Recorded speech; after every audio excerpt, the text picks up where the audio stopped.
कि आपने ये नॉवेल पढ़ी है, द अल्केमिस्ट। अगर नहीं भी पढ़ी तो इससे कोई फ़र्क नहीं पड़ता, क्योंकि जिन्होंने पढ़ी है उन लोगों को भी इस किताब का असली मैजिक अभी तक नहीं पता, क्योंकि इस किताब का असली मैजिक शुरू होता है किताब के ख़त्म होने के बाद, यानी कि नॉवल को पढ़ लेने के बाद। अब असली मैजिक सुनो। 42 साल की उम्र में सिर्फ 14 दिन लगाकर एक बंदा किताब लिखता है, और किताब का नाम रखता है द अल्केमिस्ट।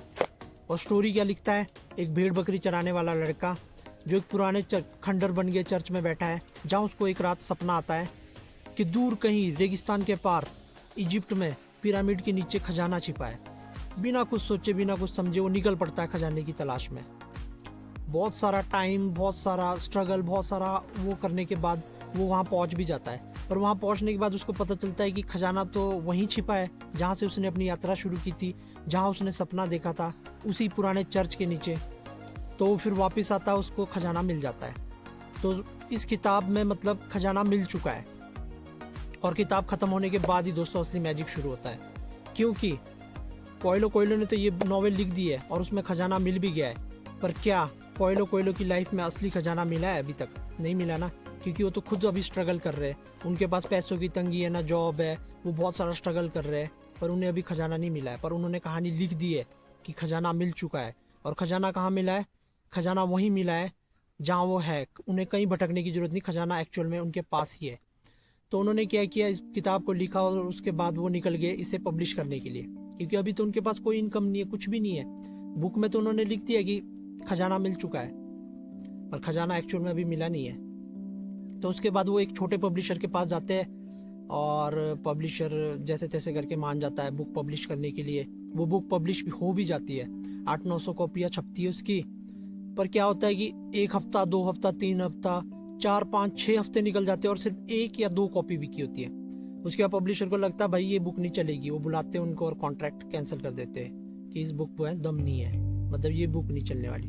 पर पॉइलो कोएल्हो ने तो स्टोरी लिख दी थी, उन्होंने तो लिख दिया था कि खजाना मिल चुका है, और उन्हें अपने काम पे पूरा भरोसा था। वो अपने ऊपर पूरा भरोसा कर रहे थे, वो अपने काम पे भरोसा कर रहे थे। उन्हें अपने ऊपर पूरा विश्वास था कि जो मैंने लिखा है वो सच में मैजिकल है, कुछ उसमें मैंने मैजिक डाला है, उन्हें पता था।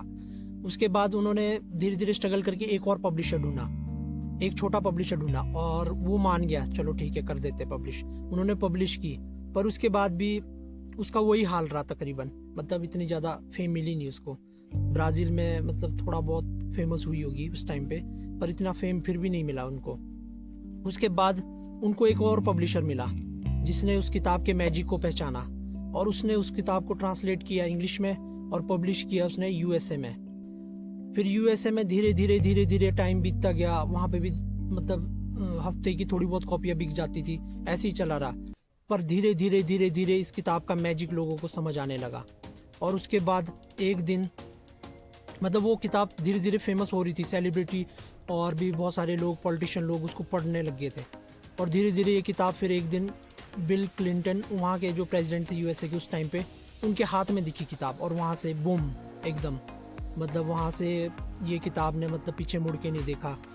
और मेरे को लगता है दोस्तों कि इसके बाद असल में ये जो उन्होंने नॉवेल लिखी थी, वो स्टोरी, वो कहानी कहीं ना कहीं रियल लाइफ में सच हुई, और पॉइलो कोएल्हो को खजाना मिला, क्योंकि ये नॉवेल बहुत ज़्यादा बिकी है दोस्तों। इस किताब की अभी तक 80 मिलियन कॉपीज़ बिक चुकी है, वो भी 170 देशों में, और 80 भाषाओं में तो अभी तक इसका ट्रांसलेशन हो चुका है। पता है पॉइलो कोएल्हो की नेटवर्थ क्या है?